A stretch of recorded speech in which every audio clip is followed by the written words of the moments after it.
And hello again to CBD Blogger. My name is Matt. And I'm Jonathan. And it's another little episode of news and discussion, commentary we're going to run with. So we've been digging around the internet looking for some articles and sort of bits and pieces to talk about in the CBD world. So I don't know, should I start things off? This is from a website, leafy.co.uk, which talks about all stuff CBD and cannabis.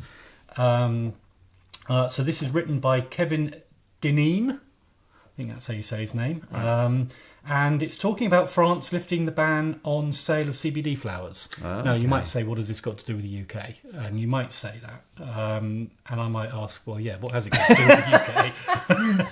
I think it's just an indication, isn't it? It's an indication of what's happening and where is it going, and at the end of the day, as markets open up globally, then obviously, you know, domestic countries want in and want to sort of get involved. Well, yeah, I think everybody's waiting and seeing a little bit with each other, aren't they? You know, in terms of what's happening, how does it work? I think so, and I think this one here illustrates how fast things are moving as well and changing. So, on the 31st of December, 2021. French authorities presented the nation's CBD vendors with a very unwanted gift. The banning of the sale of CBD flowers and leaves in all its forms. Okay. All right. So the industry fought back. Okay. I mean, is this the war of the flowers, maybe? Is this? They fought back and filed an injunction on January the 1st. Right. All right, the day after. And then on Friday the 14th of January, the French Supreme Court ruled in favour of the CBD industry and the ban was lifted. So that all took 2 weeks. Right. And you wonder what the build-up was to the ban in the first place.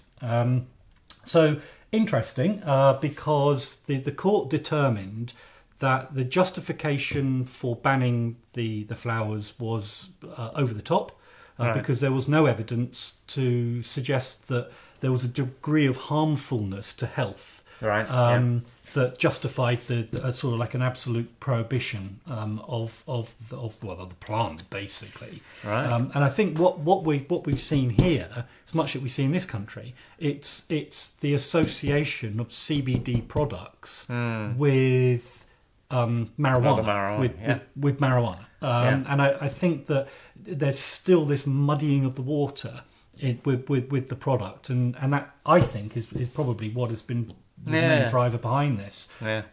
Interesting. The French CBD industry, it says here, includes approximately 1,800 vendors. Right. 1,800 sellers of CBD stuff,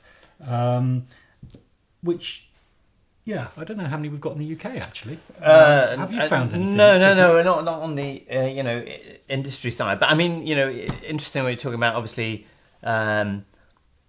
Going on in France, but I guess we're seeing all these changes happening all over Europe. I mean, earlier, in the year, we've seen smaller states sort of legalizing sort of marijuana. Places like Luxembourg and Malta have now given the go-ahead for people to actually grow and consume marijuana. I mean, I know you're talking about the CBD thing, and this is. I don't know. Do you think the UK is a long way off legalising marijuana itself?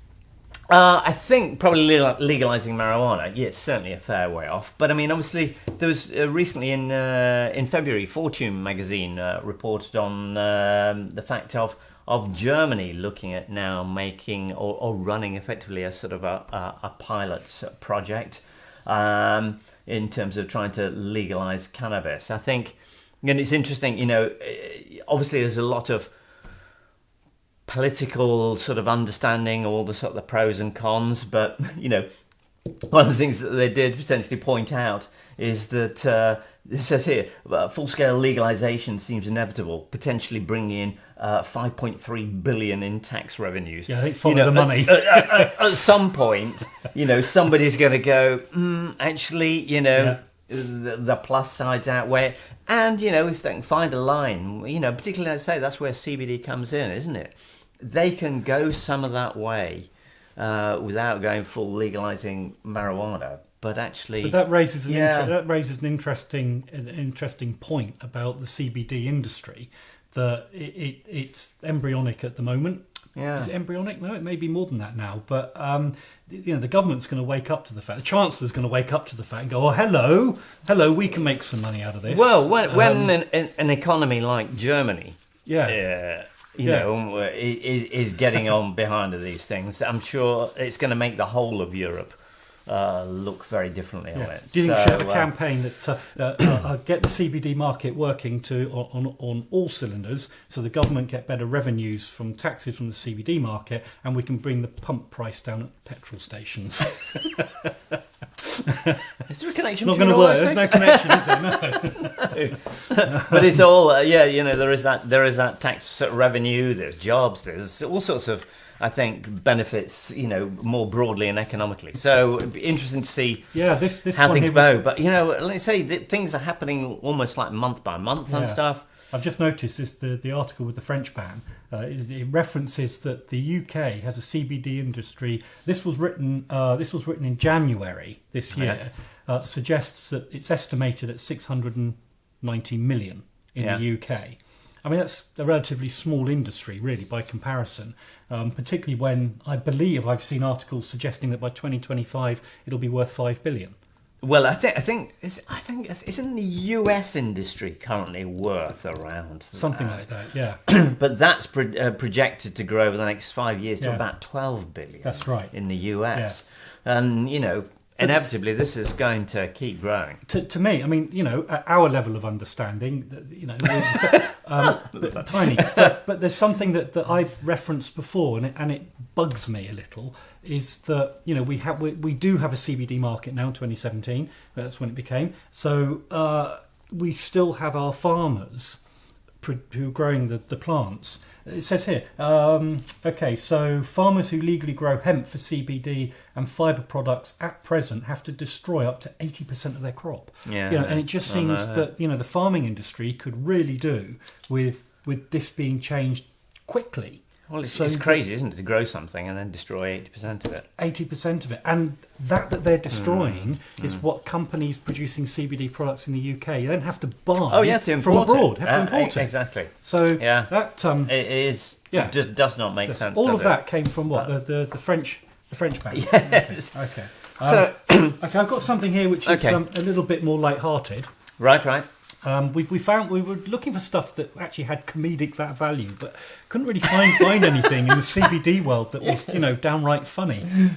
We're still looking, and we will. I'm sure there'll be stuff. We will bring it to this channel if we can find it. But this one, this is the Mondrian Hotel in Shoreditch. Not in isolation. They're not the only ones to be doing this, but they have now introduced a CBD experience, which I think is interesting. Because you've got a hotel now that is offering CBD packages with your room. So in this particular case, you can have a one-to-one massage. Did I say right? Massage? I did say that right. And that's a body massage which uses CBD oil infused with jasmine, heliochrysanthe. How do you pronounce that word? I didn't pre-read it. I'll leave that to you. Yes. And chamomile to calm and deeply relax stressed minds and tired muscles. So basically, you book your room with the CBD kit. Okay. So after your massage, I can't say the darn word, can I? Massage. Yeah. Can I? I don't know. I think we get the idea. Yeah, I get the idea. So basically, the important bit at the end of this article is the ultimate CBD sleep therapy package is £350 per night. And you do get a room and a bed thrown in with that, don't you? Yeah. You get an overnight stay. Yeah. It doesn't say where, but at the Mondrian Shoreditch, just not where in the hotel. Oh, I see. You get a special basement room for that. You do get a nice room in the hotel. You get your signature 60-minute OTO CBD body massage, balance massage. So one-to-one massage, and then when you get back to your room, you have a CBD lavender pillow mist. All right. Plus balance CBD aromatherapy roll-on and CBD night face mask. Crikey, if you can't sleep after all that, and I'm not quite sure what you're going to do. I don't know, but it's interesting, isn't it? And I do know there are other hotels doing it as well. So it's another indicator about CBD coming into the mainstream and being found in everyday life. Exactly. Will we get to a point where every hotel room is actually somehow infused with CBD to help people sleep?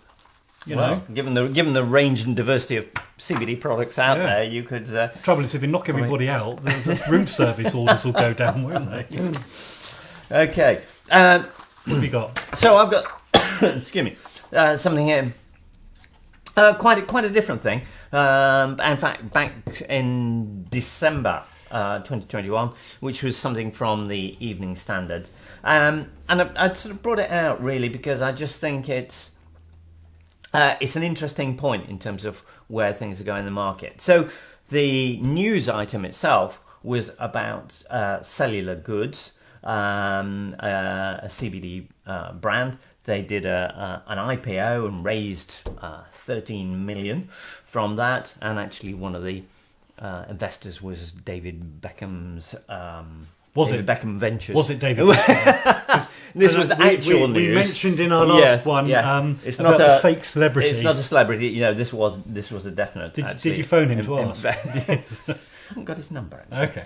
But anyway, the interesting bit is more about cellular goods as a company, as approach. Now they're into CBD products mainly in the skincare side of things. But what's interesting is that their CBD and CBG infused products, they are effectively synthetically producing the CBD, so they're lab CBD.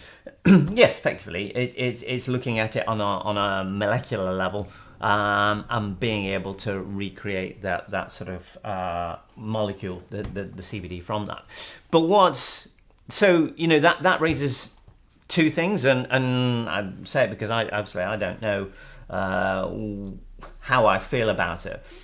But on one side, you can see the real benefits of something that actually allows them to recreate CBD in a lab, because it's absolutely consistent. They know absolutely what's gone into it. So in a regulatory environment, it works incredibly well.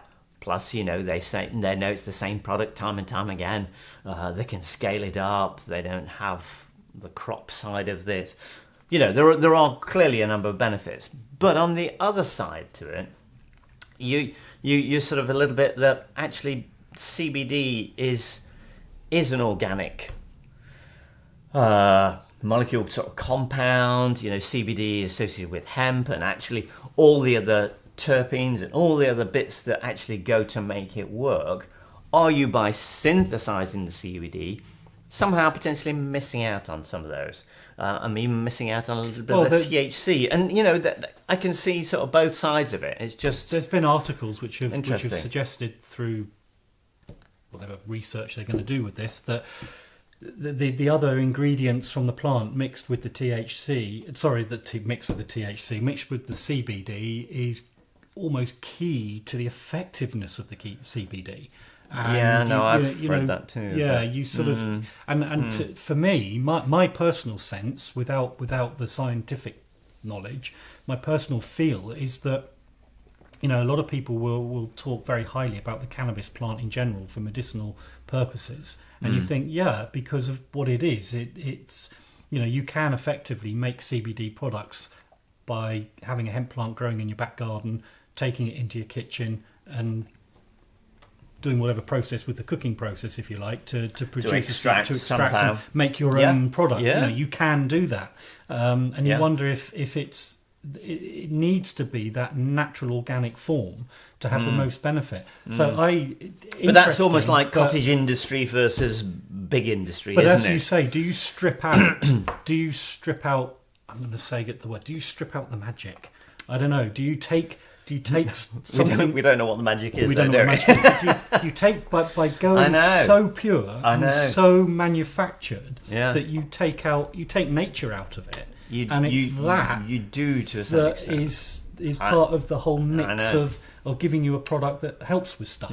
But that's the basis of pharmaceuticals, isn't it? They're synthetically producing stuff that exists naturally. So I don't know. It's just a very interesting debate. It's clearly where big pharma. I mean, that's where they want it to go. And there's money. They're clearly they've raised a big chunk of money that sits way and above a lot of the other CBD producers. Product all of that ties into this really. I mean, we're not coming up with a separate thing to talk about because Health Europa EU are talking about this. This dates back to November 2021 actually. All right. Because as we've said, digging around for stuff that is super current is the trickle. Of stuff coming into the market. Isn't the same as other probably industries. will accelerate though, won't it? So a report calls for UK to capitalise on the potential 1.2 billion medical cannabis industry.